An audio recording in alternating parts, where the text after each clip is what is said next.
Hi, this is Albert with Mainland Cycle Center. Today I want to show you a 2013 Kawasaki Ninja 650. This is the ABS model in black. And I'm not sure exactly what the name of the color is, but it's actually a mixture of, I think, the metallic spark black and the flat metallic spark black. But it's kind of got a combination of gloss black and satin finish or flat black. Really looks good. Yellow shock spring matches the yellow 650 label up on the fairing. Ninja 650 is really fun bikes to ride.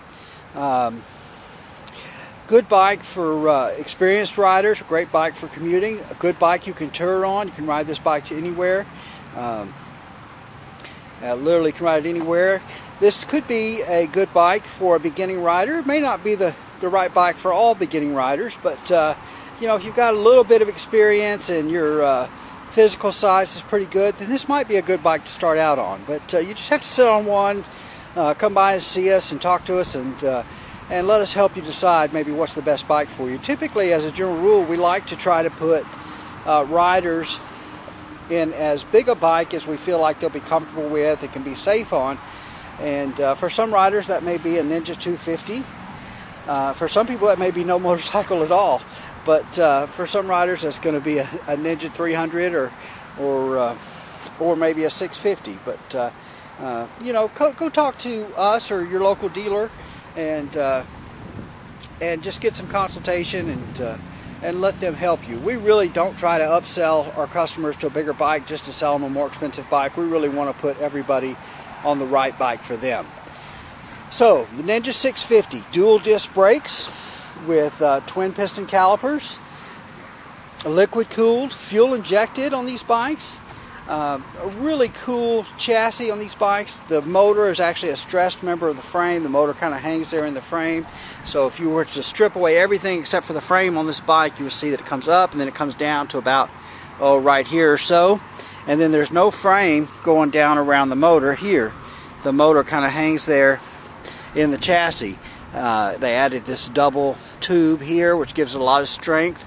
Then they kind of mimic that double tube chassis on the swing arm. Really looks good, right in line with the frame, swing arm and shock, everything are right in line. The muffler is mounted down low.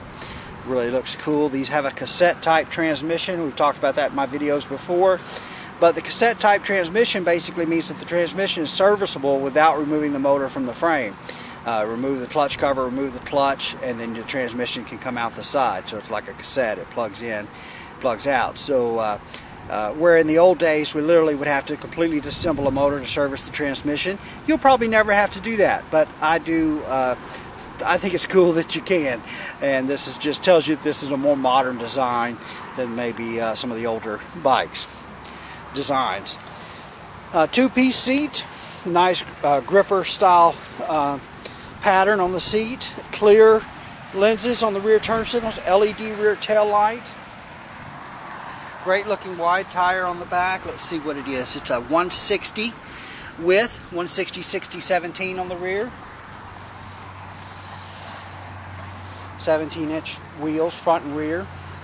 You can kind of get a look at this combination of the gloss black and the satin black there. Ignition switch is here.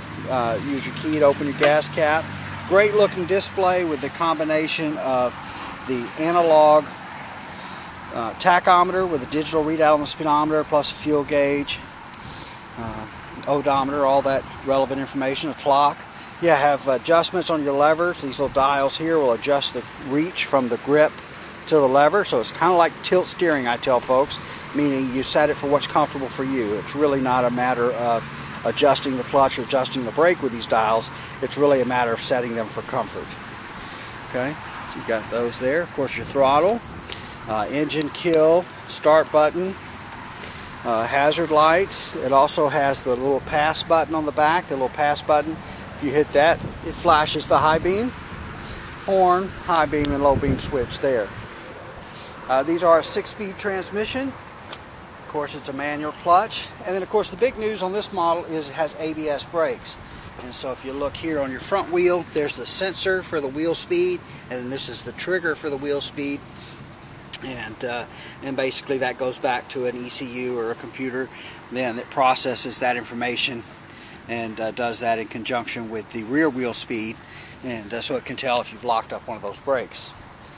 But ABS is a good thing. The only negative to ABS is that it costs a little more. Now on this particular bike, ABS brakes are only a $500 upgrade, where like on the ZX14 it's a $1,000 upgrade. So only $500 more on the Ninja 650 to get those ABS brakes. And if you're kind of a new rider, I think that's a must. And even if you're an experienced rider, I think it's a good thing, because in a panic situation, I think we all could benefit from the ABS brakes.